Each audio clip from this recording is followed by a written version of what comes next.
Hi there, it's Pete, normally from the Royal Institution, but at the moment I'm here in my flat in sunny North London.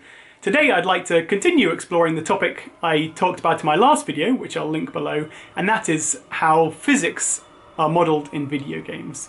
So if you cast your mind back to the very first video games, for example like Pac-Man, the way that Pac-Man moves around a level just doesn't at all conform to the physics that we experience in the real world.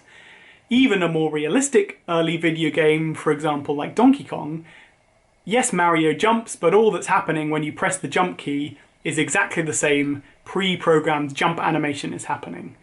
It was only really in the late 90s, as we got proper 3D games and much more powerful computers, that we've started to see real classical mechanics and Newtonian physics modelled in video games. This brought with it gravity, collisions, and all sorts of more realistic aspects. And in today's video I want to look at one specific video game physics aspect, and to do that we're going to be looking at a simulator, not flight simulator or train simulator. Today we're going to be having a look at Goat Simulator. Let's have a look. Now, Goat Simulator works in much the same way that any modern 3D game works. It's a world filled with three-dimensional objects which behave according to the physics which have been coded into the world. Let's have a think about two seemingly very similar interactions. Firstly, a goat headbutting an inanimate object. In this case, a mailbox. It's fairly easy to think how this would look.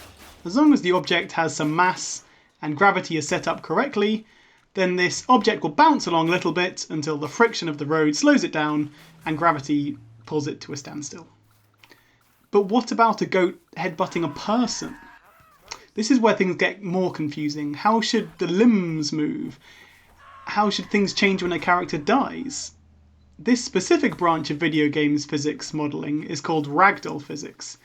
Kind of because, as you saw with these people, done badly it ends up with characters looking a bit like flailing ragdolls.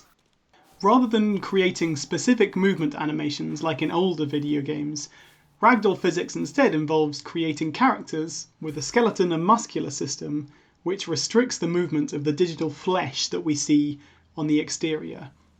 Ragdoll physics is most commonly experienced when a video game character dies. The digital muscles are just relaxed and the body goes limp, but in the way we would expect a body to go limp when subject to the gravity that we experience in the real world. This means you don't need to animate how you think a character will behave.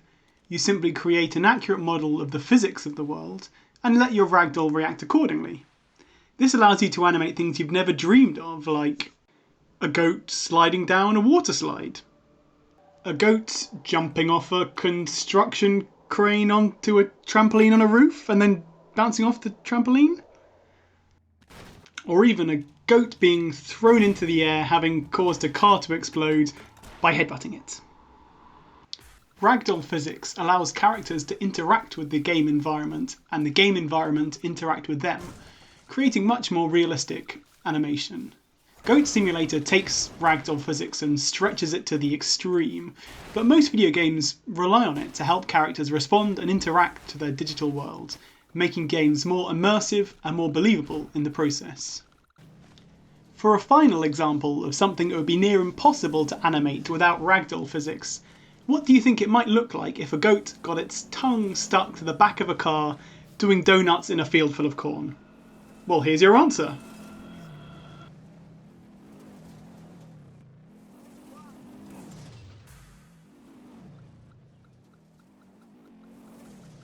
Thanks so much for watching this video, and I hope you enjoyed the rest of today's Global Science Show.